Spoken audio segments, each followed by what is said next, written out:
Hello everyone, welcome to the channel Scholar Stop. So today we are going to continue our chapter Fiber to Fabric, which is the third chapter of class 6.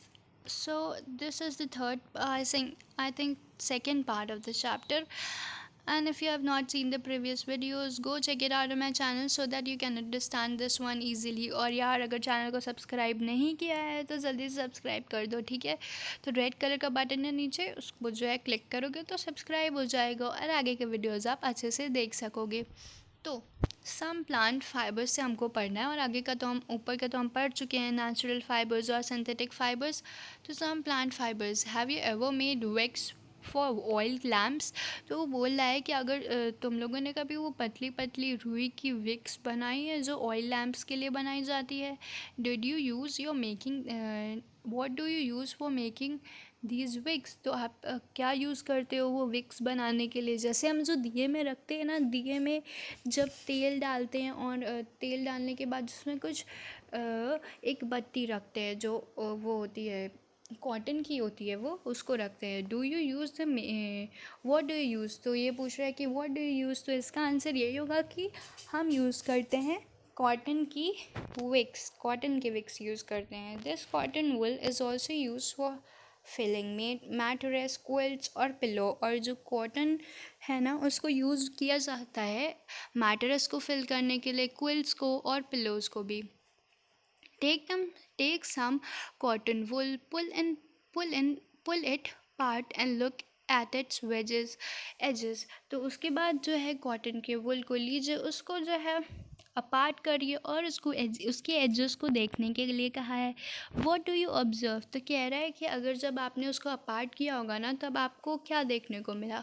The small thin strands that you see are made up of cotton fibres. तो जब आप उसको अलग अलग करोगे तो आपको पतले पतले से कुछ स्ट्रैंड्स दिखेंगे। तो बोला है कि वो जो स्ट्रैंड्स दिख रहे हैं ना वो कॉटन फाइबर के हैं। Where does this cotton wool come from. तो वो कॉटन वुल कहाँ से आता है। तो वो कॉटन आता है फील्ड से। तो अब पूछा हुआ एक क्वेश्चन कि वो वुल जो है where does this cotton wool come from. तो वो कॉटन का वुल कहाँ से आता होगा। तो कॉटन का वुल आता है फील्ड से। Cotton plants are usually grown at places having black soil and warm climate. तो जो कॉटन है वो कहाँ बोया जाता है, कहाँ पे उसकी जो है क्या कहते हैं वहाँ कहाँ पे किया जाता है, ब्लैक सॉइल और वार्म क्लाइमेट में। कहाँ पे, ब्लैक सॉइल और वार्म क्लाइमेट में। Can you name some states और country where cotton is grown. तो आप कोई भी स्टेट्स या कंट्री बता सकते हो जहाँ पे कॉटन को ग्रो किया जाता है। The fruits of cotton plants are about the size of lemon. तो जो कॉटन के जो फ्रूट्स होते हैं ना, the fruits of cotton plant जो होते हैं ना वो कॉटन बॉल्स होती हैं, ठीक है। कॉटन बॉल्स होती हैं ऐसी छोटी छोटी, ठीक है। तो वो किसके साइज़ की होती हैं, लेमन के साइज़ की। जो नींबू होता है ना बराबर होती हैं एकदम नींबू के। After maturing the bolls burst open and the seed covered with cotton fibre can be seen. ठीक है। तो बोला है कि देखो ये बता देते हैं कैसे। पहले वो बॉल होती है, ठीक है। इस बॉल के अंदर वो वाइट वाइट जो होता है वो भरा हुआ होता है। फिर होता क्या है कि ये जो बॉल होती है ना ये ऐसे फूट जाती है तो उसके अंदर जो वो वाइट वाइट होता है वो निकलने लगता है, जैसे आपको यहाँ पे फ़ोटो में दिखाया है, ये देखो, ठीक है ना। तो इसमें भी ऐसे ही हुआ है। यहाँ पे ये पहले पूरा बंद था लेकिन फिर वो क्या हुआ कि ये खुल गया है और ये पूरा वाइट वाइट जो आपको दिख रहा है, ठीक है। तो वही चीज़ है। चलिए आगे बढ़ते हैं। तो बोल रहे हैं have you ever seen cotton field that is ready for picking. तो आपने कभी भी कॉटन फील्ड को देखा है जो एकदम उठाने के लिए तैयार हो, मतलब हार्वेस्टिंग के लिए तैयार हो। तो it looks like a field covered with snow. तो वो जो होती है ना एकदम जैसे लगता है पूरी फील्ड में जो है बर्फ़ पड़ी हुई है वैसा लगता है। From these bolls cotton is usually pick by hand. तो इन सब ये जो बॉल्स होती है ना उसको कॉटन को जो है वो हाथ से ऐसे ऐसे निकाला जाता है, ठीक है। कोई भी मशीन या फिर किसी भी चीज़ का यूज़ नहीं किया जा सकता है उसको निकालने के लिए, उसको हैंड से ही पिक किया जाता है। Fibres are then separated from the seeds by combining. तो उसके बाद जो उसके फाइबर्स होते हैं ना उसको निकाला जाता है कॉम्बिंग से, सॉरी कंबाइनिंग बोला मैंने, कॉम्बिंग से, ठीक है। कॉम्बिंग करी जाती है, उसको कॉम्ब किया जाता है, कंघा जैसे हम कंघा करते हैं ना उसको कॉम्ब किया जाता है। This process is called ginning. तो यहाँ पे देखो जैसे ये कर रहा है ना, इस प्रोसेस को कहते हैं ginning. ginning of cotton. Ginning was traditionally done by hand. These days machines are also used for ginning. तो पहले तो हैंड से होती थी गिनिंग, लेकिन अब वो मशीन से होने लगी है. Jute fibre is obtain from the stem of jute plant. तो जो जूट फाइबर, अब जूट के बारे में भी आपको पता होगा, जैसे जूट बैग्स बनते हैं, जूट की कोई भी सामान बनता है ना, तो वही होता है jute fibre is obtain from the stem of jute plant. तो जो जूट प्लांट की स्टेम होती है उससे जूट फाइबर को ऑब्टेन किया जाता है. It is cultivated during rainy season. तो फिर अब जूट कब कौन से सीज़न में कल्टिवेट किया जाता है? जूट किया जाता है रेनी सीजन में. In India jute is mainly grown in West Bengal, Bihar and Assam. तो जूट इंडिया में कहाँ कहाँ किया जाता है? वेस्ट बंगाल, बिहार और असम में है उसको ग्रो किया जाता है. The jute plant is normally harvested when it is at the age of flowering stage. ठीक है, when it is at flowering stage, जब वो फ्लावरिंग स्टेज पे होता है ना, जब उसके फ्लावर निकलने वाले होते हैं, उस स्टेज पे उसको हार्वेस्ट कर लिया जाता है. The stem of harvested plants are immersed in water. उसके बाद जो स्टेम होती है प्लांट की, उसको वाटर में डाल दिया जाता है थोड़े दिन के लिए. उसके बाद stems rot and fibres are separated by hand. तो उसके बाद क्या होता है, जो उसकी बहुत दिन तक जब वो स्टेम पानी में पड़ी रहती है ना, तो वो स्टेम जो है वो सड़ जाती है, जिसकी फिर उसके बाद उसके फाइबर्स जो हैं वो हाथ से सेपरेट कर लिए जाते हैं. उसके हाथ से जो है सेपरेट कर लिए जाते हैं. To make fabrics, all these fibers are first converted into yarns. तो अगर हम लोगों को कोई कपड़ा या फैब्रिक बनाना है तो उससे पहले उसके यार्न बनाने होंगे, पतले पतले धागे. तो अब पढ़ने वाले हैं कि उसका यार्न कैसे बनता है. You can make cotton yarn your self. और कॉटन का यार्न तो हम अपने आप से भी बना सकते हैं. ठीक है, उसके बाद दिया हुआ है एक्टिविटी 4 में, होल्ड सम कॉटन वुल. तो कुछ कॉटन वुल अपने हाथ में लो. ठीक है, पिंच सम कॉटन बिटवीन थम. और थोड़ी सी कॉटन को लो और थम के बीच में उसको चुटकी, ऐसे एक चुटकी सा लो, पिंच सा. उसके बाद उसको ऐसे ऐसे पुल करो. ठीक है, व्हेन कंटिन्यूसली ट्विस्ट करोगे जब उसको, तो देखना कि वो यार्न बन जाएगा. तो अगर spinning the process of making yarn from fibres is called spinning. तो स्पिनिंग क्या होता है? यार्न से फाइबर को बनाने को कहते हैं spinning. In this process fibres from a mass of cotton wool are drawn out and twisted. तो इस प्रोसेस में क्या होता है, फाइबर्स जो होते हैं उसमें से from a mass of cotton wool, तो थोड़ा सा लिया जाता है और उसके बाद उसको ट्विस्ट किया जाता है. This brings the fibre together to form a yarn. तो सारे फाइबर, फिर वो फाइबर जो है वो पास पास आ जाते हैं और बन जाते हैं एक yarn. A simple device for spinning is a hand spindle.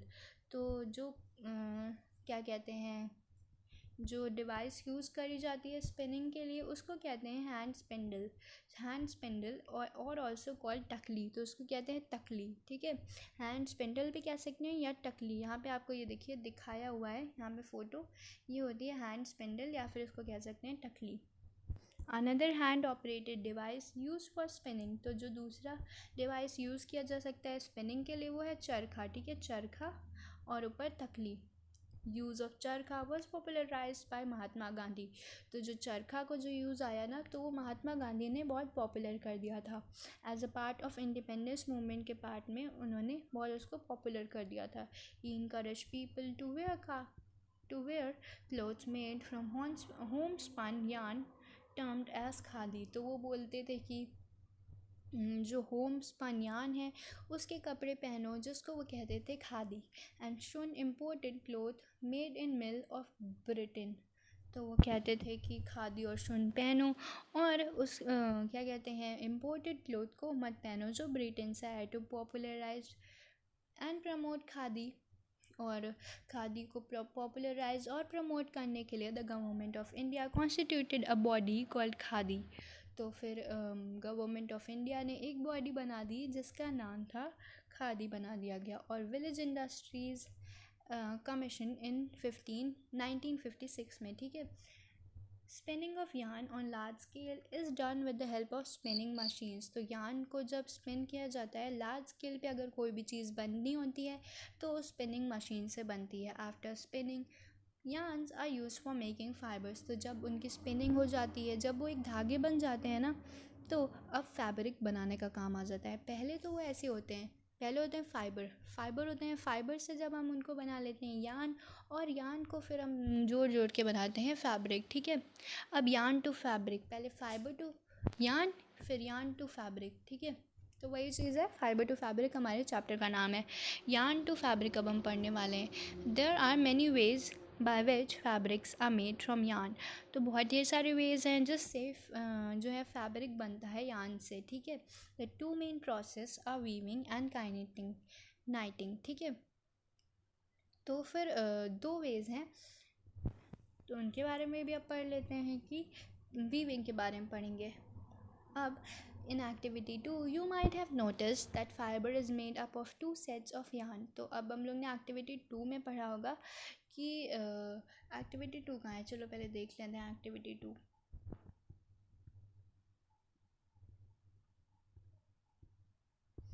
तो एक्टिविटी 2 में हम लोगों ने क्या देखा कि ना try to find out loose thread, ठीक है। तो हम लोगों ने ये देखा कि जो फैब्रिक होता है ना वो बना होता है यान से। अब आगे और देखते हैं, यहाँ पे कहाँ गई हमारी एक्टिविटी, ये in activity 2 you might have noticed fabric is made up of two sets of yarn. हाँ, यहाँ हम लोगों ने देखा एक्टिविटी 2 में the process of arranging two sets of yarn together to make a fabric is called weaving. तो अब weaving की भी हम लोगों को यहाँ पर जो है डेफिनेशन मिल गई है कि the process of arranging two sets of yarn together to make a fabric is called weaving. तो आगे हम पढ़ते हैं, let us try to weave some paper strips. तो अब हम कुछ पेपर स्ट्रिप्स को जो है वो वीव करने की कोशिश करेंगे। तो ठीक है, take two sheets of paper of different colours, cut square pieces of length of equal 30 centimetre each and now hold both the sheets into half. तो ये सारी चीज़ें तो आपने ये करी होंगी, काफ़ी इजी हैं। जिनको ऐसे बनाना होता है मैट, ये हम लोगों ने भी छोटे में बनाई हैं, ये ऐसे मैट बनती है, ठीक है।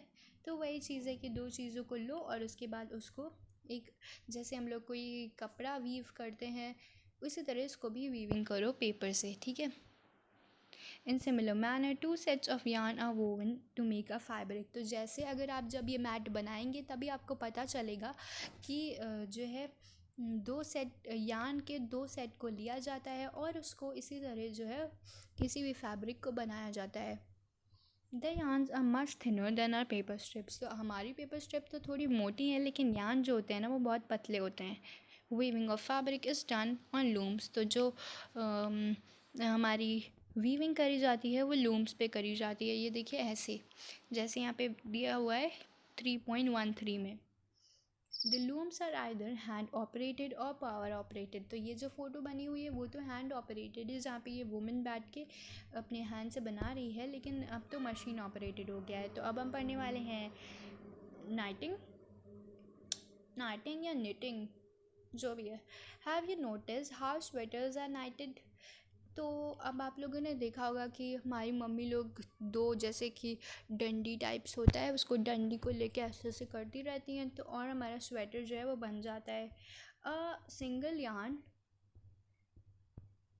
Is use to make a piece of fabric. ऐसे ही नाइटिंग करी जाती है, नीटिंग करी जाती है, ठीक है। Have you ever pulled the yarn from a torn pair of socks. तो आपने कभी यार्न को निकाला है पुराने सॉक्स से? What happens, a single yarn get pulled out continuously as the fabric get unraveled. Socks and many other clothing items are made of knitted fabrics. Knitting is done by hand and also on machine। तो यही है कि हाथ से भी बनाया जा सकता है और मशीन से भी बनता है। तो यहाँ तक हमने पढ़ लिया है अपना प्रोसेस और हो गया है काफ़ी टाइम।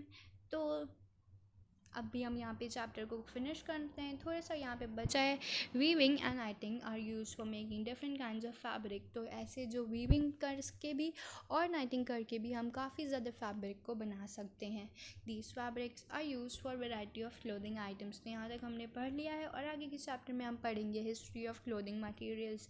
तो अगर यहाँ तक वीडियो देख ही लिया है तो चैनल को सब्सक्राइब कर दीजिए और हाँ, प्लीज़ बेल आइकन को दबा दीजिए जिससे आप आगे के वीडियो को देख सकें।